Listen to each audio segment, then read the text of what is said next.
Suksesi Apostolik ke-45. Santo Leo Pertama atau Leo Agung, Paus. Tahun 440 sampai 461. Ia lahir di Tuscany, Italia dari sebuah keluarga bangsawan kaya. Ia diangkat menggantikan Paus Sixtus III tahun 432 sampai 440 dan dinobatkan pada tanggal 29 September tahun 440. Ketika terpilih menjadi paus, ia sedang menjalankan suatu misi diplomatik di Gaul, sekarang, Prancis atas permintaan Kaisar Valentinianus III. Misi itu ialah mendamaikan Aetius dan Albinus, dua jenderal kekaisaran yang bertikai sehingga melemahkan pertahanan bangsa Prancis melawan serangan bangsa barbar. Pengangkatan dirinya menjadi paus sungguh mengejutkan karena pada waktu itu ia masih berstatus diakon agung di dioses Roma. Ia segera menunjukkan bakat dan kemampuannya memimpin gereja, dengan mengambil tindakan keras terhadap bid'ah-bid'ah yang berkembang pada masa itu, Pelagianisme, Manicheisme, Priscillianisme dan Monofisitisme. Leo benar-benar menghadirkan kembali sosok Rasul Petrus yang pernah dengan pedangnya membela Yesus di Taman Getsemani. Leo menghadapi semua serangan terhadap ajaran iman yang benar dan serangan terhadap kota Roma dengan kesucian dan kefasihan lidahnya.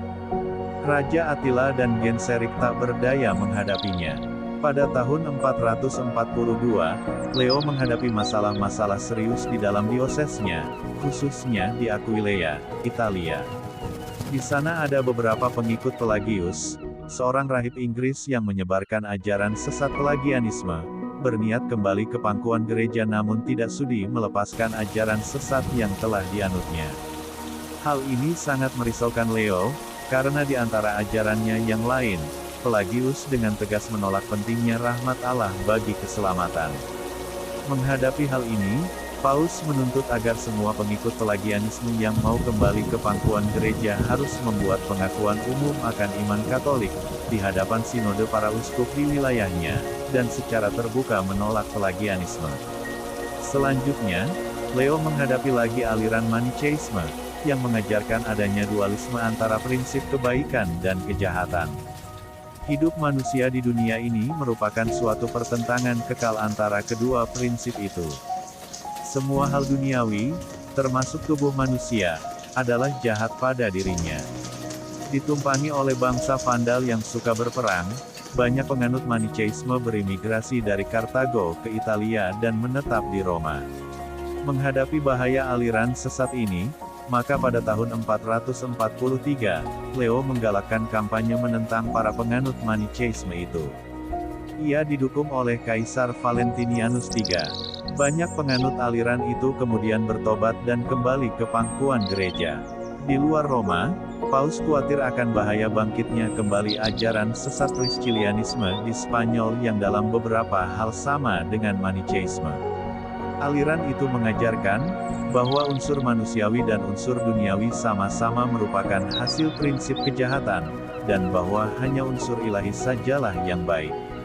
Sebagai jawaban terhadap seruan Paus, para uskup Spanyol menyelenggarakan sinode untuk menghukum aliran sesat Priscillianisme di Spanyol. Paus juga menyerang aliran sesat Monofisitisme, yang mengajarkan bahwa Kristus hanya mempunyai satu kodrat, yaitu kodrat ilahi. Ajaran ini menentang dogma tentang Kristus, pribadi ilahi yang mempunyai dua kodrat, Allah sekaligus manusia. Aliran inilah yang menyebabkan krisis doktrinal paling besar dalam masa kepemimpinan Leo.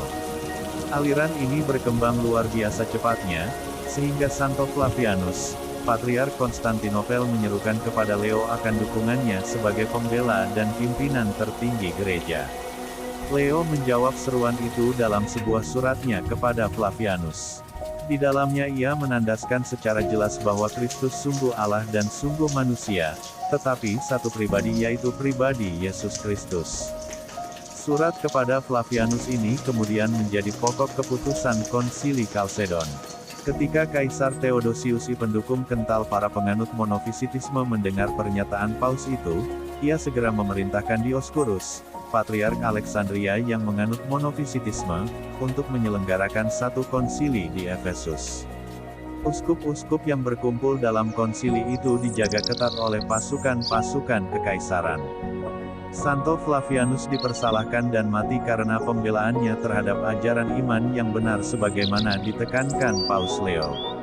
Para utusan Paus tidak punya hak bicara dan tidak diperkenankan memimpin rapat. Surat yang dikirim Paus Leo tidak dapat didengarkan dengan baik karena kegaduhan dan teriakan-teriakan.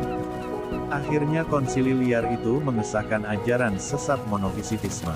Paus Leo mengutuk konsili itu dan menamakannya sebagai konsili para penyamun.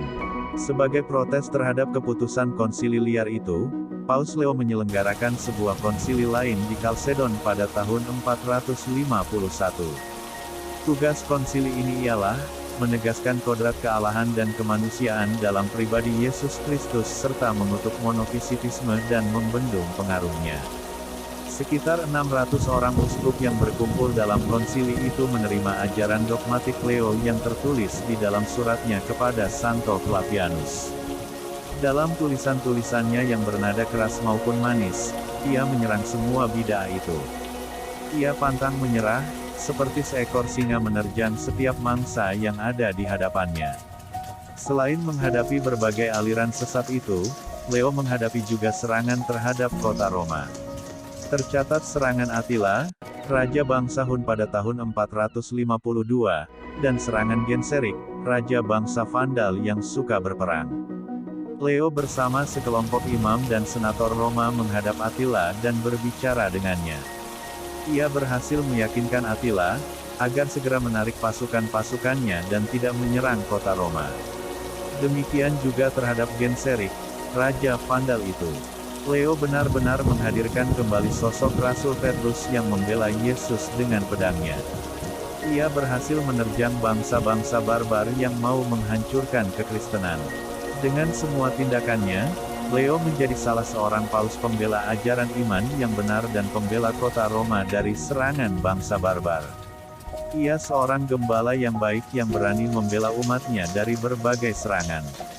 Ia menjadi teladan bagi para gembala, penuh semangat, berhati lapang tetapi tetap saleh, sehingga dapat bertindak secara fleksibel. Surat-surat dan khotbah-khotbahnya sangat bernilai karena buah pikirannya yang dalam. Selain dikenal sebagai penulis, orator, diplomat, negarawan dan teolog, Leo juga seorang administrator besar. Selama masa pontifikatnya, ia membangun dan memperbaiki banyak gereja. Masa kepemimpinannya menandai salah satu masa yang paling penting dalam sejarah gereja perdana. Ia wafat pada tanggal 10 November 461 dan dimakamkan di ruang depan Basilik Santo Petrus. Beliau adalah paus non-martir pertama dalam sejarah gereja. Pada tahun 688, Paus Sergius pertama tahun 687–701 memindahkan relikuinya ke bagian dalam basilik itu. Pada tahun 1607 para pekerja menggali kembali relikuinya dan memindahkannya ke dalam basilik Santo Petrus yang baru.